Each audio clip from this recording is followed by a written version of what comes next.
L'association Parle avec elle présente Femmes sur la bande FM. Basta Project. Pour lutter contre la violence des genres.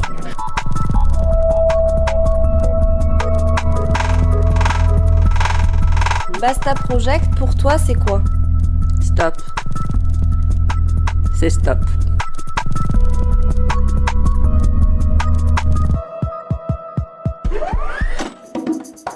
L'association Parle avec elle présente La Nuit des Contes, 9e édition, samedi 14 janvier, de 16h à 23h, place à Bâle. 4 contes et 2 spectacles pour des animations féeriques en horaire décalé au cœur du quartier Rennery.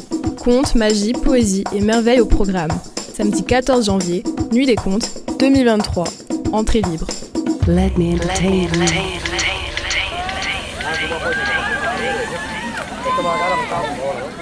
Bonjour à toutes et à tous, bienvenue à cette nouvelle édition de la Nuit des Contes, c'est la 9e édition. Et la Nuit des Contes, c'est un événement phare de la Rennery. En tout cas, merci à toutes et à tous d'être là. Et on va commencer cet après-midi des contes spectacles avec l'ouverture. C'est un spectacle de danse et de musique fait par Toulouse Africana, United Wonders of Batucada, c'est bien ça, et les Belles de la Fontaine, c'est bien ça. Ensuite, il y aura 4 spectacles de contes faits dans les locaux associatifs de Voir et Comprendre, Génération Réunie, c'est l'association Parle avec elle. Et vous allez pouvoir vous réunir dans l'espace qui est juste devant le social truck au fond. Et puis on va pouvoir se rediriger à chaque salle des spectacles et on va avoir une pause convivialité à 19h. Et pour finir, ici sur la place Aval, il y aura le spectacle Je suis une sorcière de la compagnie Folie Passagère. Alors merci beaucoup à United Wonders of Batucada et les Belles de la Fontaine. Merci.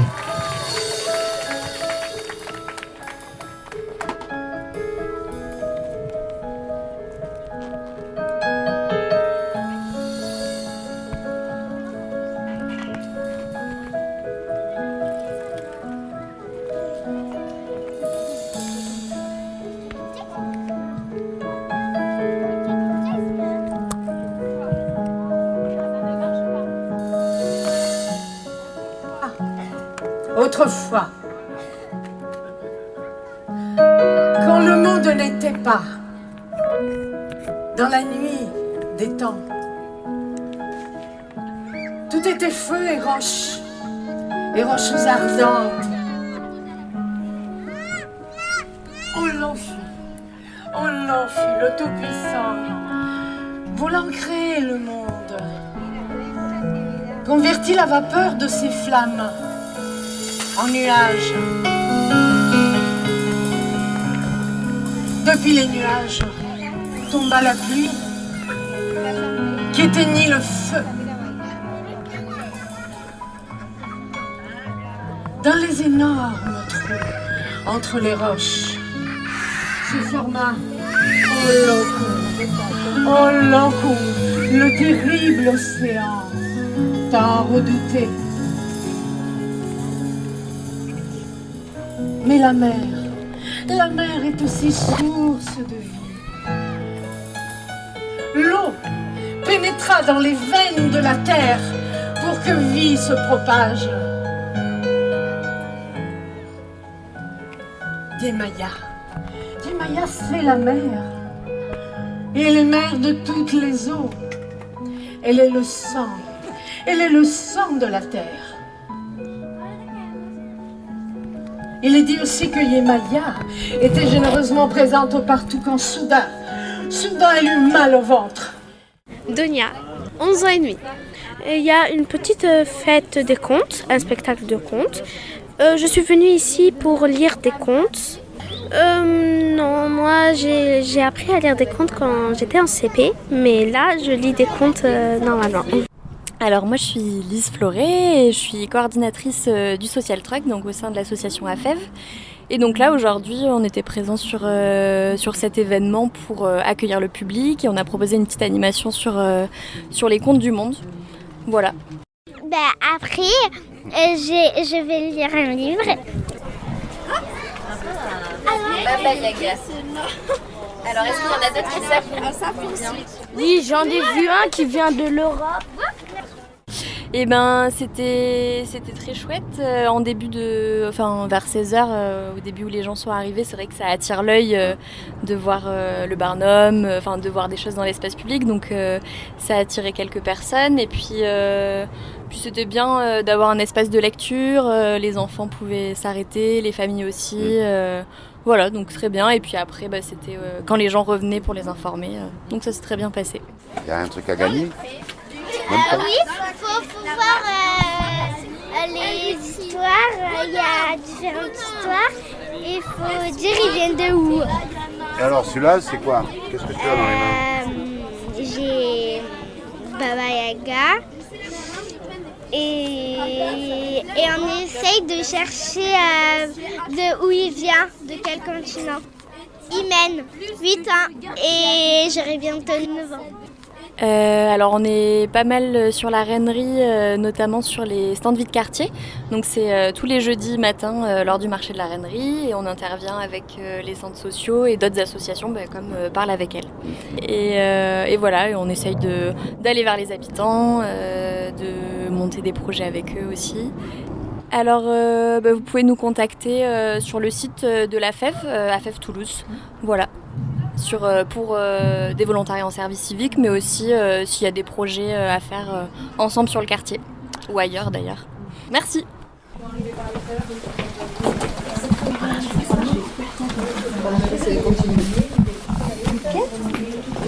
Je sais pas comment il s'appelle. Je sais pas lequel est à côté. Ça doit être aux origines du monde, je pense. Ouais, c'est ça. Oui. Aux origines du monde. D'accord. Vous êtes prêts ?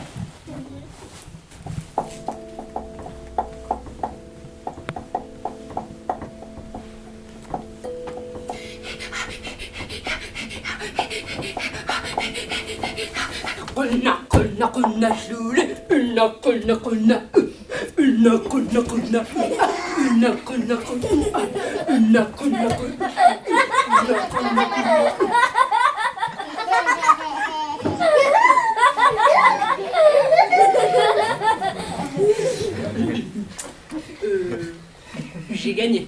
Je n'ai pas rigolé. Donc là, je viens de présenter le spectacle Aux origines du monde, contes traditionnels inuits. C'est la compagnie Spoutnik. Moi, mon nom, c'est Marion Rajewski, mais au Groenland, donc là où je suis née, c'est Leoma, qui est mon prénom inuit. Donc je suis née au Groenland, à Pamiut. Je suis revenue en France assez jeune, mes deux parents sont français.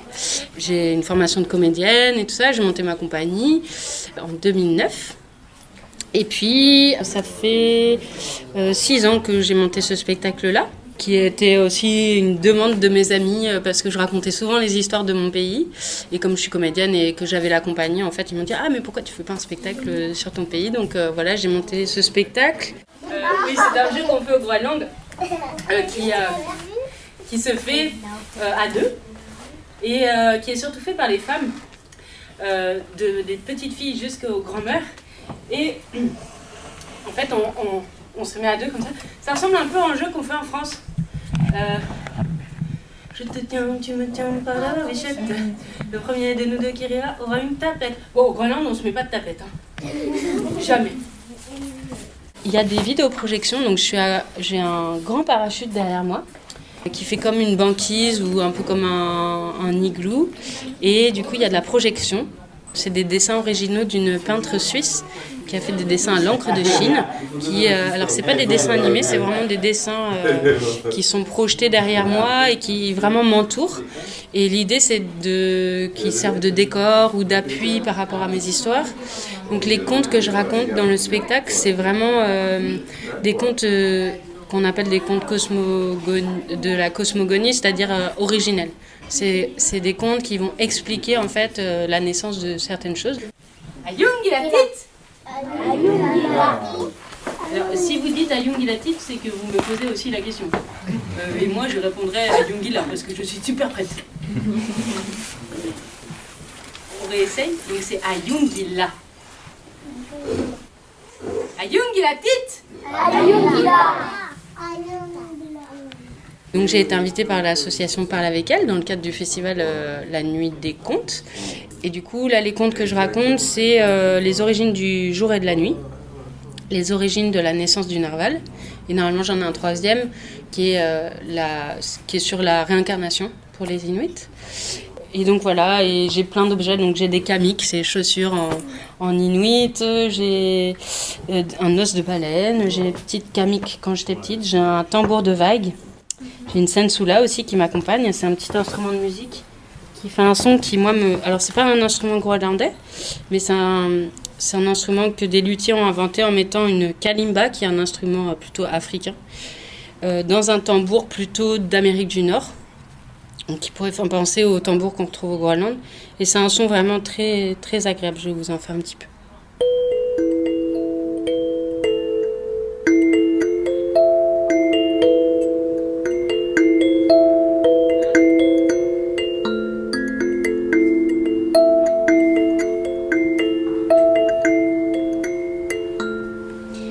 Voilà, je m'accompagne de cet instrument. Ce spectacle-là, il parle de un peu la vision du monde pour les Inuits du Groenland. Alors, c'est vraiment spécifique des Inuits du Groenland. C'est un peu différent que les Inuits du Nunavut. Ça se ressemble, mais il y a quand même pas mal de différences. Mais ils sont tous les deux peuples sont animistes. La langue se ressemble, mais il y a quelques différences. C'est un peu comme si on comparait Espagne et Italie, quoi. Voilà, l'idée, c'est vraiment de partager la culture de mon pays et du coup, je profite, voilà, comme je disais à la fin du spectacle, d'expliquer un peu la vie du Groenland, les changements aussi climatiques. Parce que là, j'ai pas eu le temps, mais normalement, à la fin de mes spectacles, j'explique un peu l'impact en fait de la crise climatique au Groenland, parce que eux, ils le sentent vraiment. Par exemple, la banquise qui ne gèle plus pendant l'hiver parce qu'il ne fait pas assez froid, etc. Et puis là, comme vous avez entendu à la fin du spectacle, en fait, j'explique que les Inuits en fait ont une bataille qu'on ne les appelle plus Esquimaux, parce que c'est un mot qui était utilisé par les baleiniers notamment, ça veut dire mangeurs de viande crue, et c'était un mot péjoratif pour un peu les déshumaniser et se comporter avec eux comme si c'était des animaux en gros. Et donc c'est vraiment un mot qui est lié à la colonisation, et donc eux ils veulent en fait qu'on ne les appelle plus comme ça, ce qui est vraiment normal.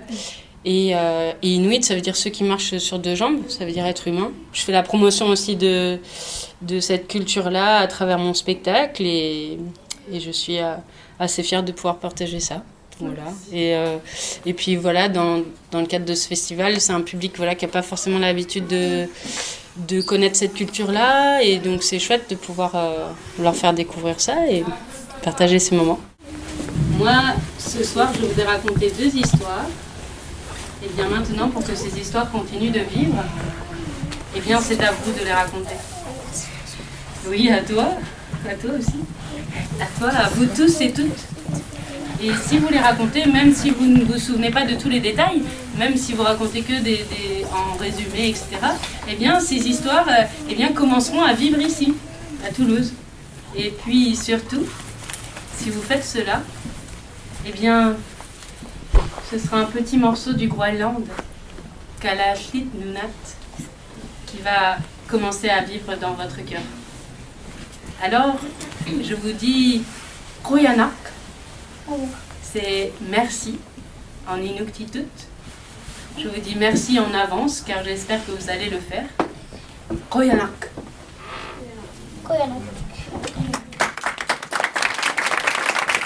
Donc c'est Spoutnik sans le O, si vous tapez compagnie Spoutnik, SPUTNIK.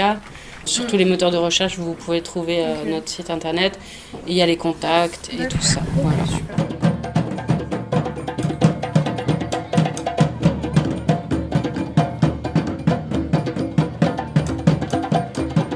Parle avec elle, vous êtes connectés ou pas là?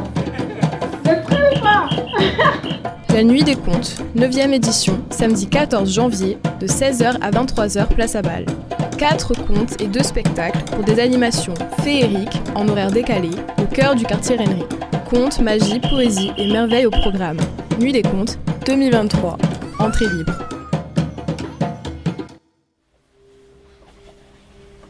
On dit là-bas qu'au soir, à la tombée du jour, quand les vents s'assoupissent, que se taisent les flots,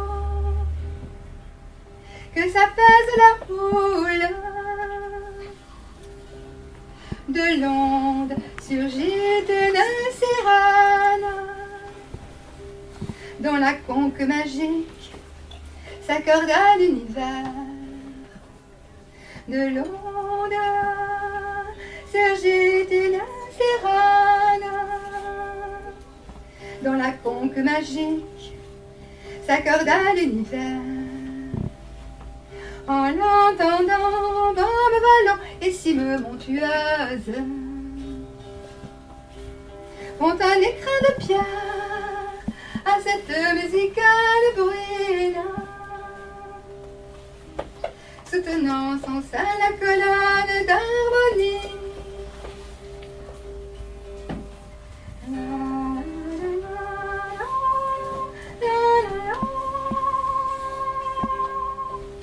Appelé, subjugué par la note secrète, nuancier pastel sur les flots apaisés, on devine une île au contour incertain. Je voyage par l'inspiration. Voilà, je me laisse inspirer par la nature. La nature, c'est ma grande source d'inspiration. Alors bien sûr, je vais lire des livres, je vais écouter des émissions pour enrichir mon intérieur, mais surtout la nature qui m'inspire. Voilà. Alors, j'ai des ancêtres, oui, celtes, je suis très liée à ça aussi. Je suis aussi occitane, je n'ai pas fait un conte occitan, j'ai aussi... en fait, je suis multiculturelle, mais je suis très imprégnée de culture celtique et occitane et de la nature en général. Mais j'ai été d'abord esthéticienne, après styliste, haute couture, arts martiaux, et après je suis revenue à faire des costumes de théâtre, et finalement c'est moi qui suis passée sur la scène. Voilà, je suis revenue à mes origines de chanter devant du public, voilà. Vermeil et coloré, l'île au fer, temple de lumière, donjon altière, fontaine de joie, forêt ombragée, vers scintillant, couleur d'éternité. Le ciel accompagne sa gloire, à l'horizon étincelant de 1000 rayonnements. Et la mer, en son sein, reflétant chaque instant, est un écrin d'or pur sur un lac de diamants. On dit aussi là-bas au soir, à la tombée du jour, depuis le rivage sacré de la verte érine, une seule pierre jetée sur l'île flamboyante. Mon mail c'est Estella, E-S-T-E-2-L-A, Florisleges, F-L-O-R-I-S-L-E-G-E-S-E, c'est un peu long, @gmail.com. Sinon j'ai une page Facebook, c'est Estella, plus loin du, D-U, et Val avec un V majuscule, Val, et avec ma page Estella Florisleges sur Facebook. D'accord.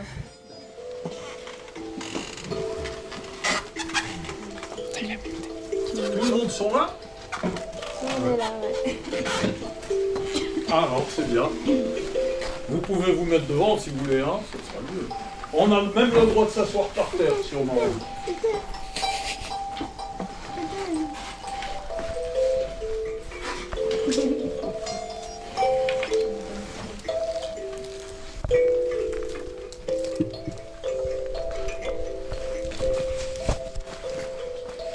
Yécric.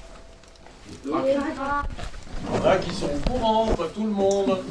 Pour démarrer, on commence toujours par dire Yécric. Le conteur dit Yécric. Et les spectateurs disent Yécric.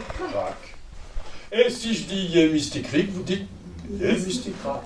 Si je dis Yécric, vous dites je suis conteur, j'ai commencé en 1985, c'est pas d'hier. Voilà. Et puis on fait, ce qui peut intéresser vos auditeurs, depuis 2000, on fait avec le DAU Téméraire, une association dont je fais partie, on fait beaucoup de formations au conte, des stages d'initiation et aussi une formation longue qui dure 7 mois pour former des conteurs professionnels.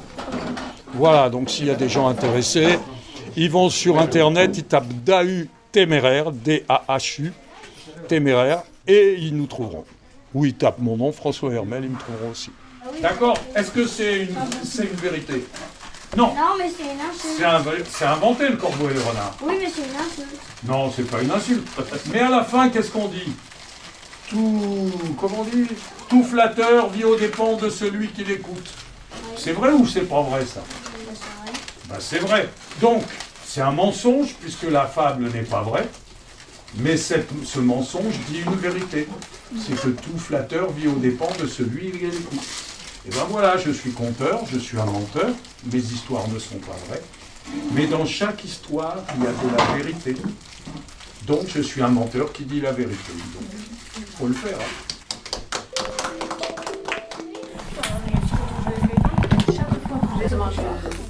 Bonsoir, messieurs, dames. Alors, ne vous attendez pas à des tralala, il n'y en a pas dans cette histoire. C'est pas de ma faute, hein. D'ailleurs, ce n'est pas un conte, c'est une légende.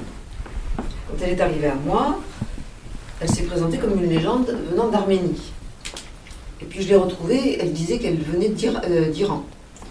Et là, je me suis dit, je m'en mêle pas. Je garde la version arménienne. Alors, je ne sais pas si vous y êtes allés en Arménie déjà? Non. On y va ensemble? Pas de douleur de voyage, pas de frais. En Arménie, ils ont des montagnes, à peu près comme les Pyrénées, hein, des montagnes pointues qui piquent et tout.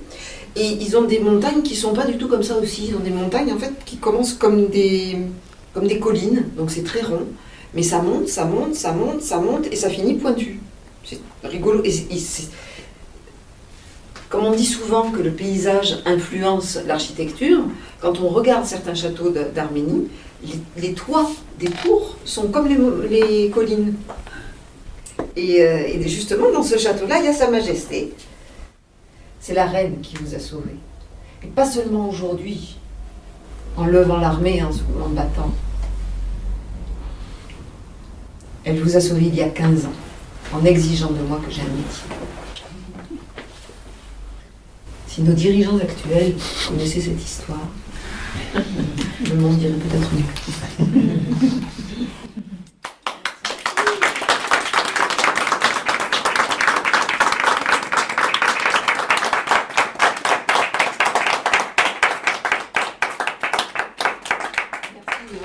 Chaleureux. Voilà, on vous présente votre attention. Et... Oui, c'est triste, mais ça nous remet dans... Enfin, c'est très bien. En fait, cette histoire-là, dès que je l'ai rencontrée, j'ai eu envie de la raconter. Parce que... Je peux allumer la lumière? Oui. C'est pas des torches. Quand je l'ai rencontrée, cette histoire, elle m'a plu tout de suite, parce qu'il y est question d'amour, d'un amour partagé entre le roi et la reine, puis parce qu'il y est question aussi du bon sens des gens du peuple. Cette Anaïde qui, c'est pas qu'elle veut pas épouser le prince, il va bien plus le prince, mais elle va pas l'épouser juste parce qu'il est prince. Ça nous sort un peu des contes où... un bisou, je me réveille. Et des pubs horribles. Où, un bisou, non, je me recouche. De quoi, enfin, quand même, entre Soupline et un homme avec qui on peut être heureux, ou n'importe quelle personne, on choisit, quoi. C'est pas... Donc cette histoire, vraiment, elle me tient à cœur et je vais faire un aveu qui n'est pas humble, mais je trouve que là, à cette séance-là, je l'ai vraiment bien habité. Alors que la séance d'avant, c'était plus délicat, plus difficile. Il y a le trac, il y a la première séance, il y a les gens qui rentrent, qui sortent. C'est ça aussi le conte. C'est pas un texte appris par cœur. Donc parfois ça dure un peu plus longtemps. C'est pour ça parfois que les organisateurs, les bénévoles, plus, je suis désolée, mais là c'est sorti comme ça. Voilà. Merci. Merci à vous. Merci.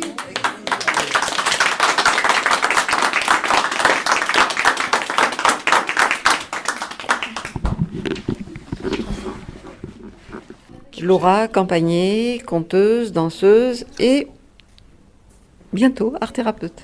Et on vous joint comment ? Alors il y a mon site, mais alors mon site, si quelqu'un qui s'y connaît en site, parce que maintenant mon site n'est plus HTTPS, donc il n'est plus protégé, il est HTTP, mais c'est lauracampagné.net. Merci beaucoup. Au revoir. Oui,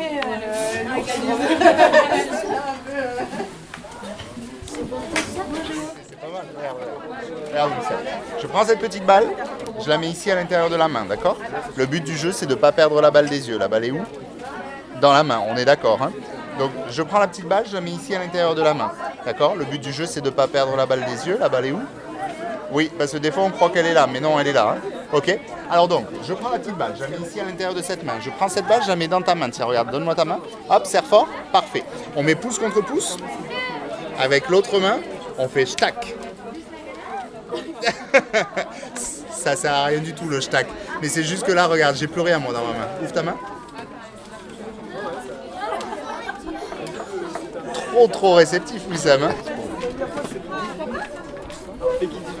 Alors, je suis Gaëtan Cognard, le maire de quartier et le délégué à la politique de la ville pour Toulouse et Toulouse Métropole. Et qu'est-ce que je fais aujourd'hui ? Je viens encore une fois profiter de cette nuit des contes ici sur la Rainerie, sur cette place à Bâle, où depuis une heure on commence à avoir de plus en plus de monde. Et ce qui est chouette, c'est que ça y est, cela commence de plus en plus à s'inscrire dans le temps. Cette nuit des contes, c'est comme d'autres événements, le marché des créatrices aussi. Désormais, ça commence à s'inscrire dans l'histoire du quartier. Et voilà, c'est des moments attendus par les habitants, des moments attendus aussi par les partenaires et un moment attendu par moi pour pouvoir profiter de tout le monde et profiter de ce qui va nous être raconté ce soir. Ça mobilise beaucoup le quartier, c'est finalement à l'image de ce que fait Parler avec elle et ce que fait les autres associations, Voir et Comprendre par exemple, sur le territoire, c'est du partenariat. Une des caractéristiques, c'est la solidarité et c'est le partenariat qui fonctionne entre les associations, entre les habitants. Et là, c'est l'exemple type, c'est-à-dire qu'il y a un démarrage sur un lieu et après, ça va se décliner sur d'autres lieux.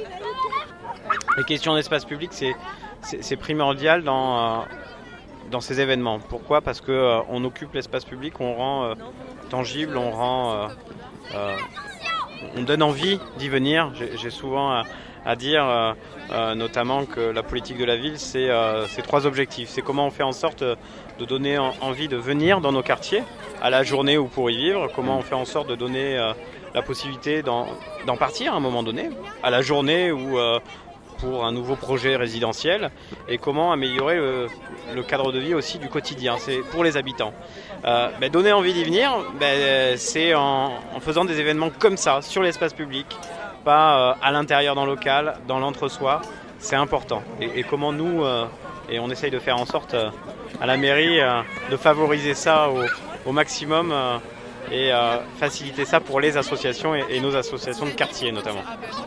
Et puis je sais, parce que vous vouliez un petit peu en parler, mais là il y a une petite innovation Sur la rainerie, vous pouvez nous en parler rapidement? Une innovation sur la rainerie, oui, ça a ouvert depuis 1 an.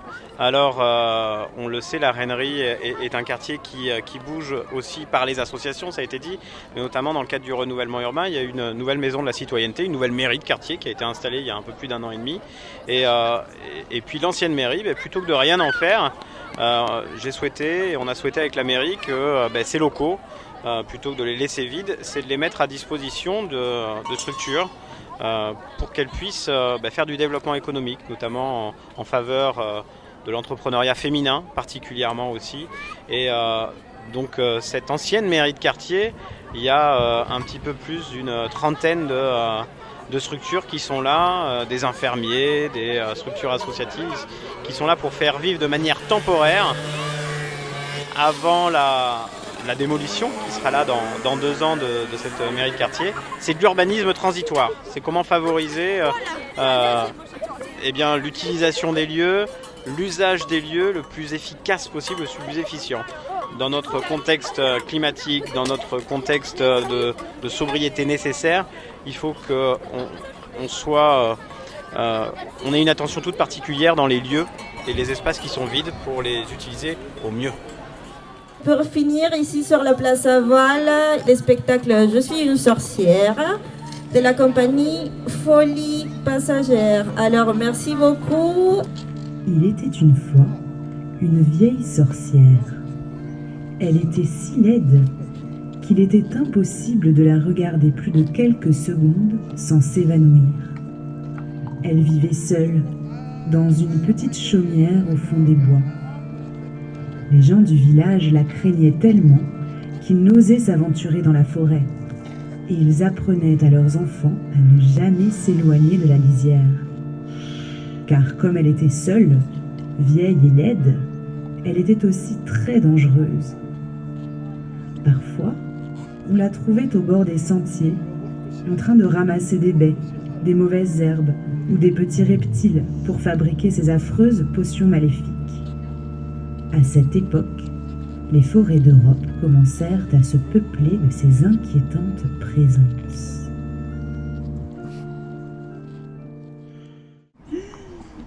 En Europe, les hivers pouvaient être très rudes. On se sentait seul. Par bonheur, on pouvait très souvent se réchauffer collectivement au feu d'un bûcher populaire.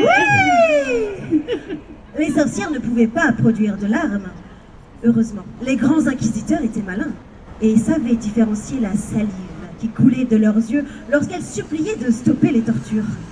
Les sorcières étaient faibles et incapables de résister plus d'1 mois à la torture. Et finissaient systématiquement par dénoncer d'autres femmes, d'autres sorcières, et nourrir ainsi la légitime curiosité des inquisiteurs. Les sorcières manquaient cruellement de reconnaissance envers leurs bourreaux, qui faisaient pourtant montre d'une créativité sans égale.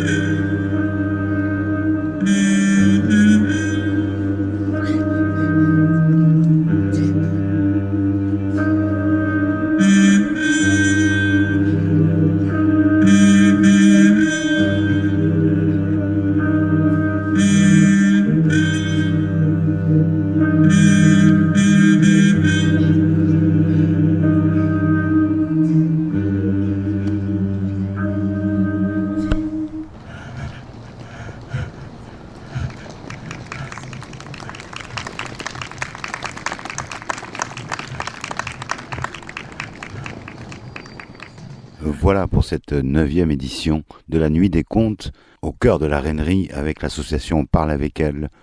Remerciements à tous les participants et aux assos Voir et Comprendre, Génération Réunie et La Fève. Radio Basta numéro 4, c'est fini. Prochaine émission le 10 mars. Vous pouvez retrouver cette émission sur la chaîne YouTube de Parle avec elle.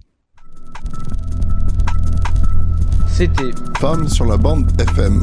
Basta Project pour moi c'était... En fait je voyais surtout du côté de la femme et de l'égalité de la femme vers les hommes plus que le contraire. Et c'est vraiment une fois sur le terrain et avec les discussions qu'on a eues avec les membres de l'équipe des différents pays que je me suis dit en fait le genre il faut aussi le questionner sur le masculin et pas que sur le féminin et l'égalité homme-femme. Basta Project.